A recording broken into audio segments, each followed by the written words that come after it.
하나님 말씀 함께 보도록 하겠습니다. 창세기 37장 1절에서 4절까지입니다.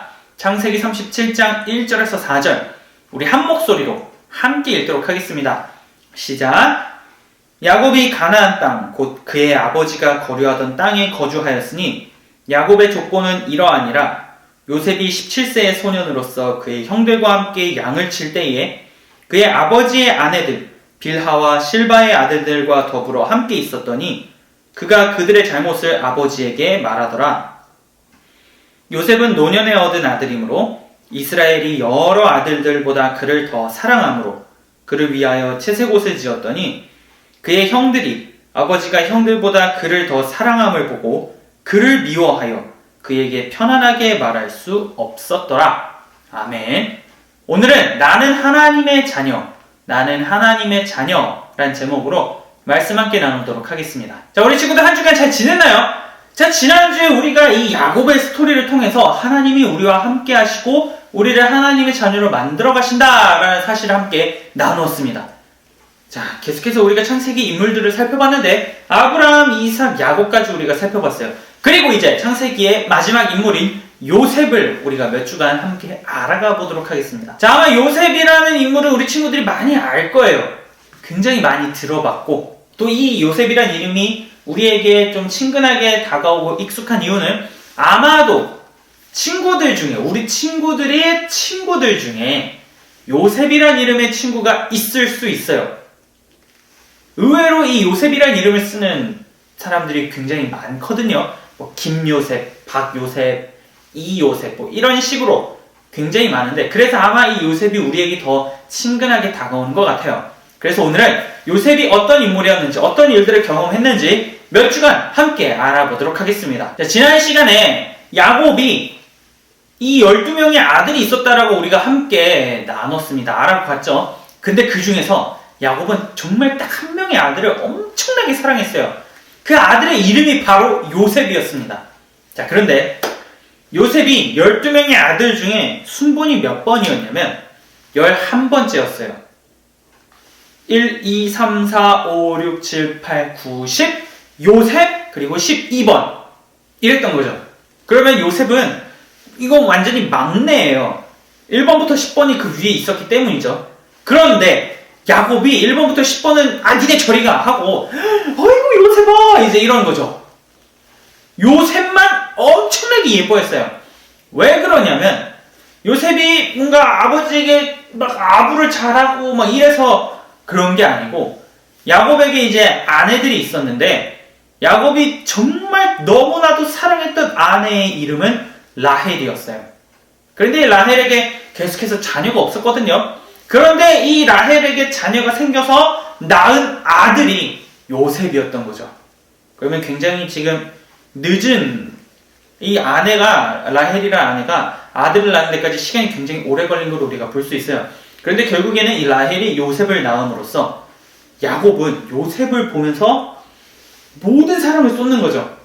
내가 정말 사랑하고 아끼는 라헬, 그가 낳은 아들이다! 이제 이러니까 요셉에게 뭔가 모든 걸 다 좋은 걸 해주는 거예요. 자, 그러면 우리도 집에서 엄마 아빠가 뭐 형을 예뻐하고 뭐 누나 언니 오빠를 예뻐하고 혹은 내 밑에 있는 동생을 예뻐하고 이러면 기분이 우리도 막 부글부글 끓어오르잖아요. 왜 맨날 엄마는 동생만 예뻐하고 나는 예뻐 안 해? 아니면 왜 엄마는 맨날 위에 있는 형 언니 오빠만 예뻐하고 왜 나는 예뻐 안 해?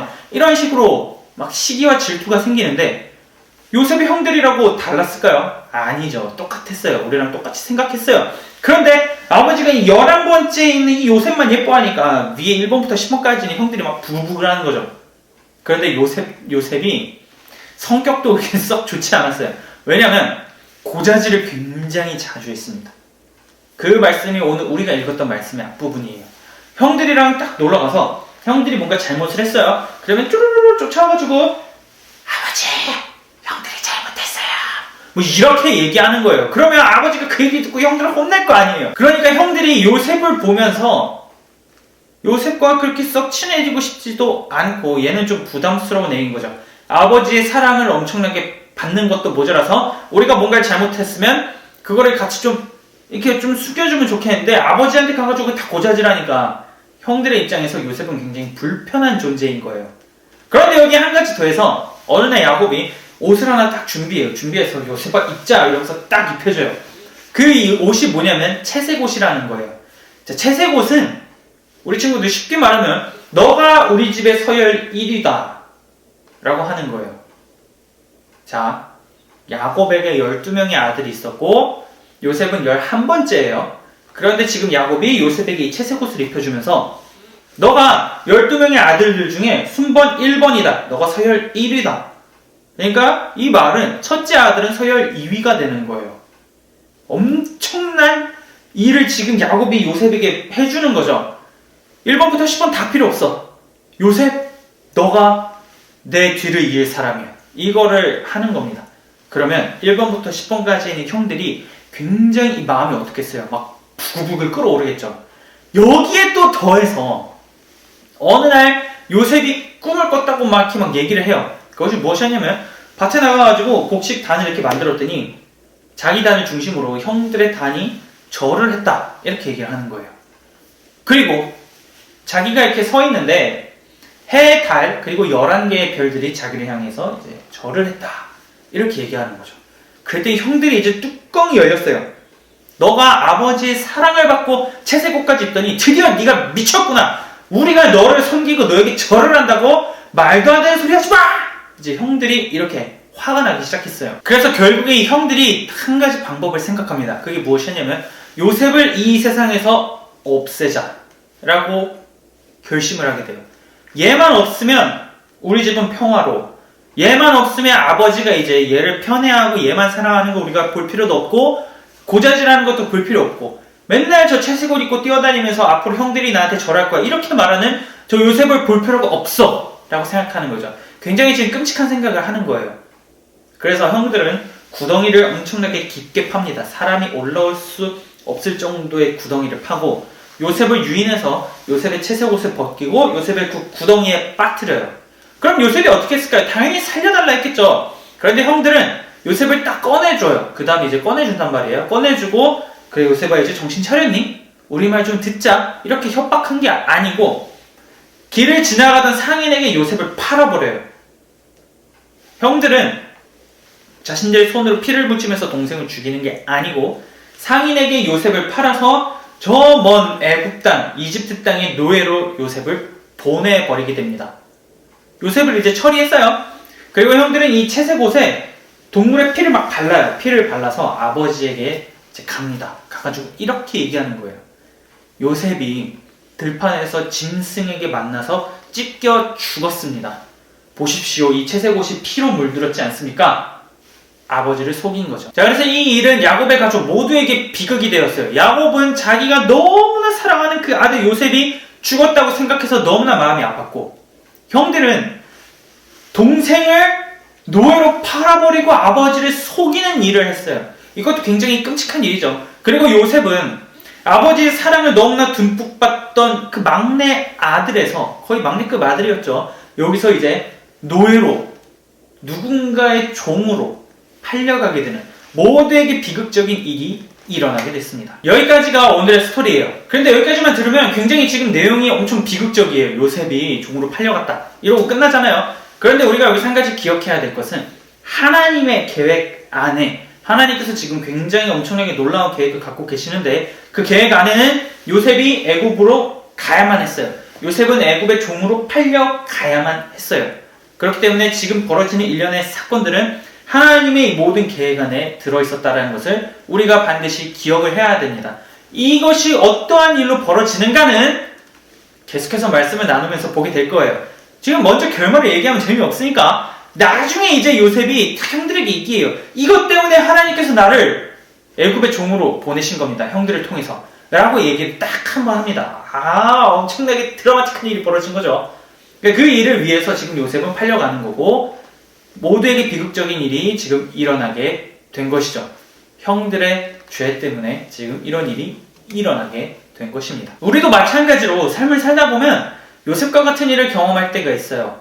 자, 야곱이 얼마나 요셉에게 얘기해 줬겠어요. 하나님이 나와 함께 하시고 나를 여기까지 이끌어 주셨어. 아들아, 너도 하나님께서 그렇게 해주실 거야. 이런 거 분명히 야곱이 얘기했을 거란 말이에요. 근데 지금 요셉은 하나님이 나와 함께 하신다라는 생각은 있었을지 모르겠지만 자기는 종으로 지금 팔려가고 있어요. 그런 상황에서 하나님이 나와 함께 하시는가? 하나님은 존재하지 않는다라고 요셉이 생각을 할 수도 있어요. 마치 옛날에 야곱이 그랬던 것처럼 요셉도 그런 생각을 할 수가 있을 가능성이 충분하다는 거죠. 하지만 우리가 기억해야 될 것은 지난 시간까지 우리가 계속해서 살펴봤듯이 하나님께서는 하나님의 자녀를 결코 포기하지 않으시고 하나님의 자녀로서 살아갈 수 있도록 만드신다라는 것을 우리가 살펴본 적이 있습니다. 살펴봤어요. 그리고 지금까지. 그렇기 때문에 우리는 요셉이 저렇게 지금 종으로 끌려가지만 결국에는 하나님께서 하나님의 자녀로 만드실 것이구나 라는 걸 우리가 기억을 해야 됩니다. 그리고 우리들도 마찬가지로 하나님께서 하나님의 자녀로 만들어 가시기 위해서 지금의 어려운 상황이 있을지라도 너무나 좋은 상황 겪으면 좋지만 안 좋은 상황 겪으면 마음이 아프잖아요. 좋은 상황, 안 좋은 상황 모든 것이는 상관없이 하나님의 자녀로 우리가 성장할 수 있도록 우리를 만들어가고 계시는구나, 우리를 포기하지 않으시는구나 라고 하는 이 사실을 우리가 기억할 수 있어야 됩니다. 그래서 내가 지금 엄청나게 힘든 상황을 겪을 수도 있어요. 우리 친구들 삶 가운데에서 엄청나게 지금 마음이 아프고 힘든 상황을 겪고 그 과정을 지나갈 수도 있어요. 그러나 우리가 잊지 말아야 될 것은 그렇게 지나간다 할지라도 나는 하나님의 자녀다. 나는 하나님의 자녀고 하나님이 너무 사랑하시는 자녀다. 그렇기 때문에 야곱이 그랬던 것처럼, 그리고 지금 요셉이 저렇게 되고 있지만 나중에 요셉도 그럴 것처럼 하나님께서는 우리를 지키시고 이끄시고 보호하여 주신다. 이것을 우리가 기억하면서 내가 누구인가? 나는 온 세상을 만드신 하나님의 자녀다. 이 정말 중요한 이 귀중한 사실 하나를 붙잡으면서 어려운 상황 속에서도 하나님을 놓지 않고 살아나가는 우리 모든 유년부 친구들이 되기를 축복합니다. 자, 그럼 친구들 이제 우리가 함께 주기도문을 고백하고 예배를 마치도록 하겠습니다. 화면을 보고 함께 고백해 주세요. 시작. 하늘에 계신 우리 아버지여, 이름이 거룩히 여김을 받으시오며 나라에 임하시오며 뜻이 하늘에서 이루어진 것 같이 땅에서도 이루어지이다. 오늘 우리에게 일용할 양식을 주시옵고 우리가 우리에게 죄 지은 자를 사하여 준 것 같이 우리 죄를 사하여 주시옵고 우리를 시험에 들게 하지 마시옵고 다만 악에서 구하시옵소서. 나라와 권세와 영광이 아버지께 영원히 있사옵나이다. 아멘.